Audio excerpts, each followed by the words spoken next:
Hi, I'm Peggy Jackson with Thrive Development Partners. For over 20 years, I've worked with organizations to develop authentic, sustainable leaders and teams. I've worked with organizations from Fortune 500s down to the smallest nonprofits. And all of this work has led me to the conclusion that influence is the essential element of leadership. Now, as a leader, sometimes influence means having tough conversations. I've never met a leader yet that was surrounded only by people that agreed with everything they said or thought. So, as you're thinking about your leadership style and your influence ability, let me share 3 tips with you for having tough conversations. Number 1, choose courage over comfort. By definition, if it's a tough conversation, it's probably going to be uncomfortable, either for you or for the other person, maybe both. You might have a fear of rejection. You might have a fear of harming the relationship. But it's up to you to develop the willingness to overcome that discomfort and to focus on the benefit. Early in my career, when I started having to give constructive feedback, I struggled because I didn't want to make others uncomfortable.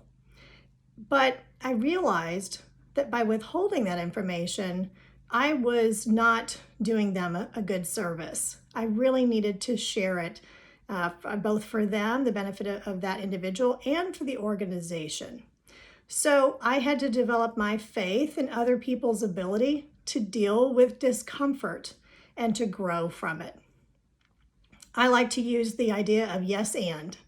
Yes, this is uncomfortable, and it's worth, the benefit is worth the discomfort.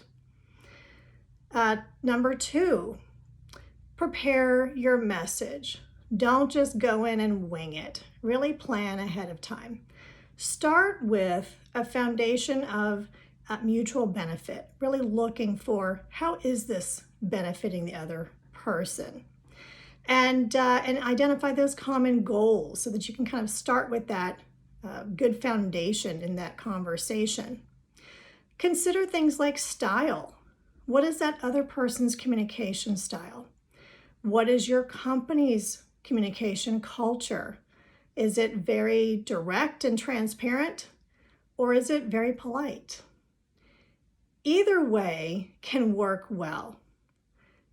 I'm a big believer that you can be both direct and kind and polite.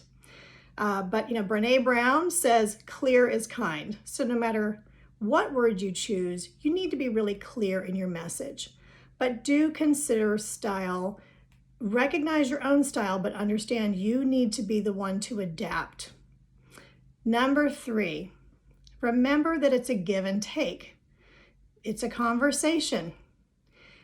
Allow space for the other person's reactions, even if it's not what you hope for.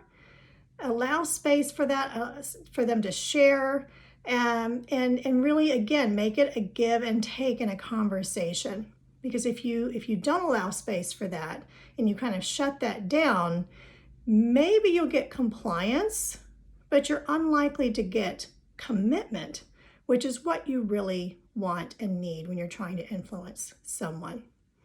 So those are 3 quick tips.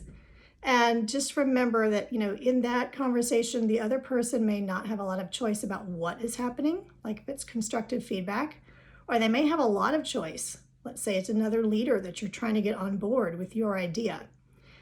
Ultimately, how they feel about their interaction with you is going to make a big difference in whether they're willing to be influenced by you.